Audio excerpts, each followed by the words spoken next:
Hello and welcome to Quilt Addicts Anonymous. I'm Stephanie Soebbing. This is the beginner quilting video tutorial series, and this video is all about chain piecing.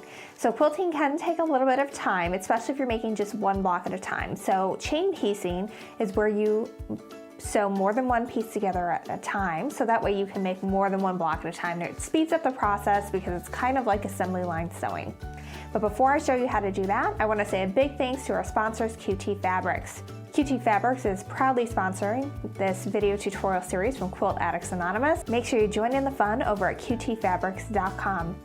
They imagine so you can create. So I'm going to show you how to chain piece by chain piecing 3 rows together at a time, and then I'm going to show you how to assemble those rows to the rest of the block that I already have halfway put together there, and then we're going to cut them apart and basically do everything we did in the last video, but 3 at a time. So I'm not going to go through the specific instructions on how to do the split 9 patch block. If you want to know that, make sure you go check out a previous video on getting ready to piece and learning that process. But I'm going to show you how to do it quickly and speed up the process by doing the same step again and again. And now if you're doing this at home, we've got 16 blocks to make in this quilt, so you would want to do it, maybe do like 1 block at a time to get the process down and internalize that, and then do the rest of the 15 using chain piecing, and that will help you remember what you're doing better because you'll be doing each step multiple times, and it will speed up the process a lot when you are doing this.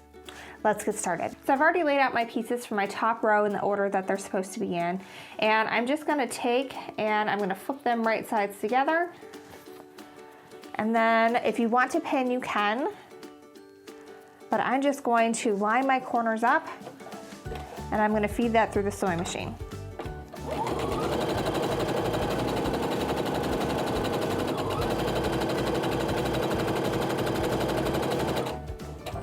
Now this is where you can really start to make some progress with your sewing and do it quickly. So instead of moving on to another piece or stopping at this point and sewing on the 3rd pink square, what I'm going to do is I'm going to pick up another white square and put it right sides together to my middle one here.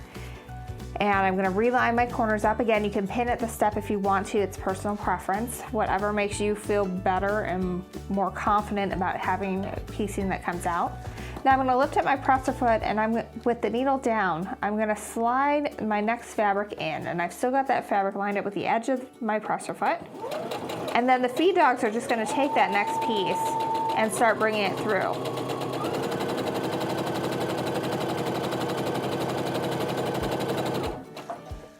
So now we're going to repeat that one more time. I'm just doing 3 in a row for this video, but again, you can do all 16 for the quilt, or maybe just do 1 to start with so you get the hang of it, and then do 16 after that, or 15 after that.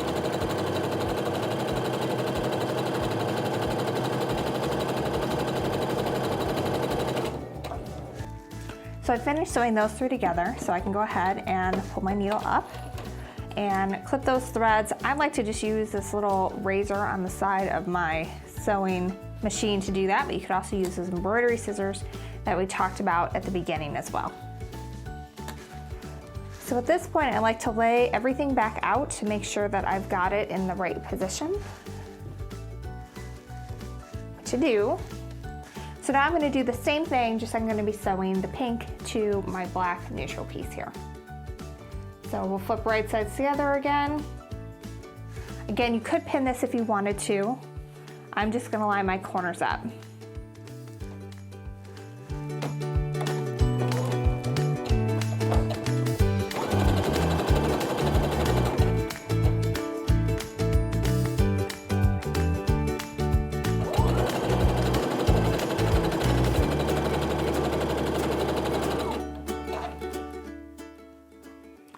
So just like the last time, I can grab my next piece, get that ready to go through the sewing machine, lining my corners up or pinning. Then I can lift up my presser foot, slide my fabric in place underneath, and go ahead and sew.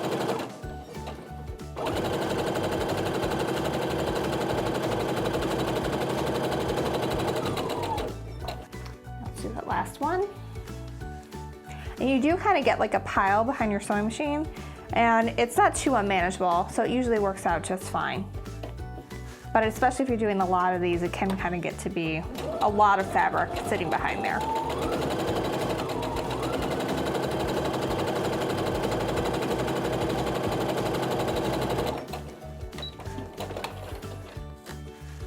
All right, so let's cut these apart again.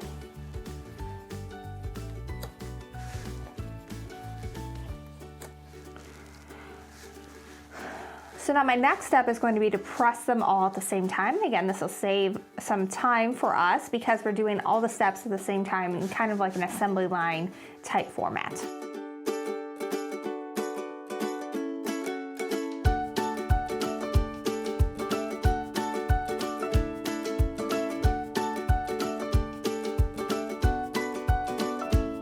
So I've already pre-sewn the bottoms of these blocks together so that this video would go a little bit quicker because we went over all that in the last video.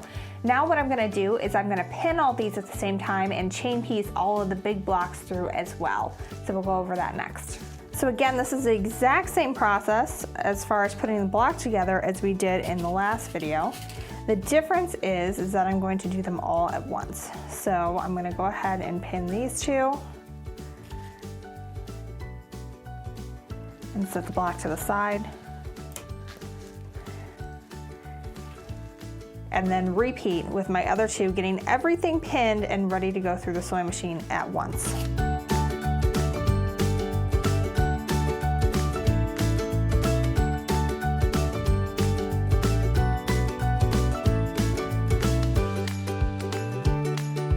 So this next process is basically the exact same as when we were doing it with the little blocks, except instead of just sewing little squares together, we're sewing big rows.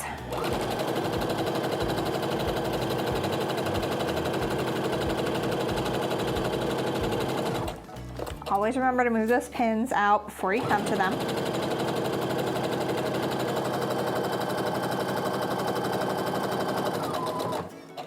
And also make sure you stop with that needle down in this seam allowance before moving on. That's what is going to keep your joins together.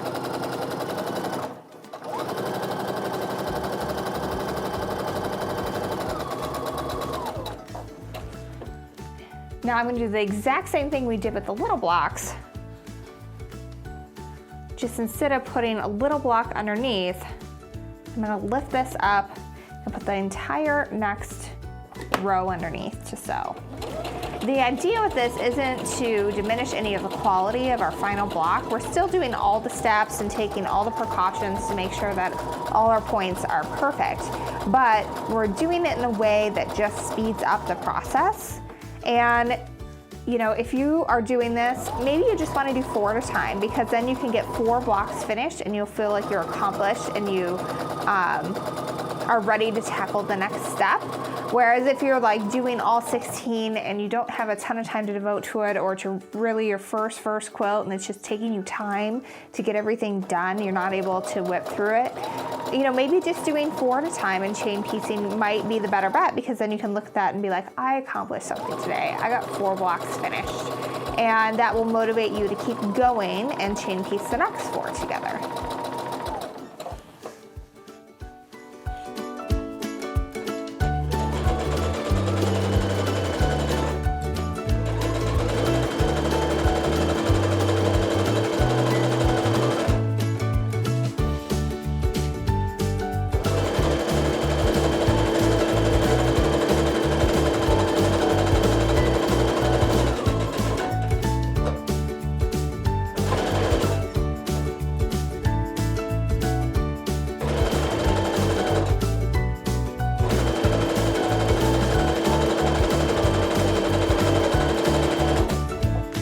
So I'm going to press all my rows again at the same time, just like we've been doing all along.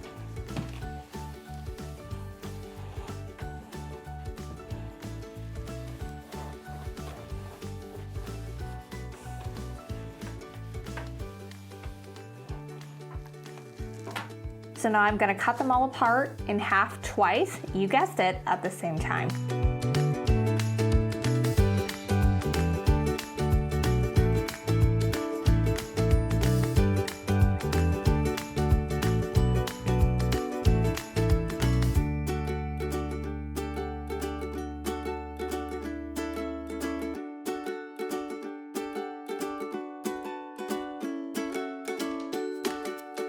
So now I have all my fabric squares laid out in the order they're supposed to be in order to get them sewn back together into the split 9 patch block.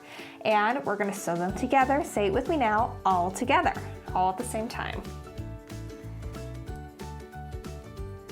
So what you can do is you can get these all pinned at the same time and put them through your sewing machine. I'm gonna skip the pinning here. I know I demoed it in the last one for the sake of you beginners watching, but I really hate to pin. So I try to do it as little as possible. But when you're first getting started, it's definitely a good idea to do it until you get more comfortable with handling the fabric and making sure everything comes together the right size.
Now it's time to press our row seams in opposite directions, you guessed it, all at once.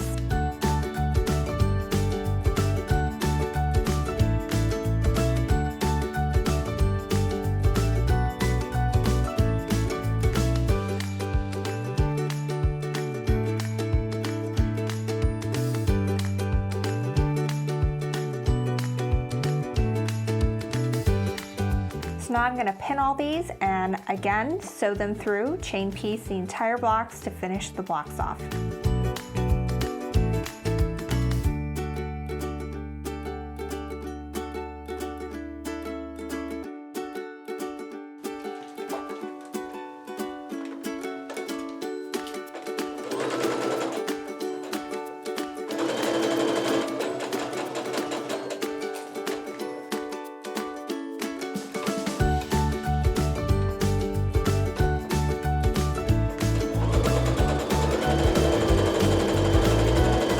Now we've got the final step in the chain piecing process, and that's pressing, again, all at the same time.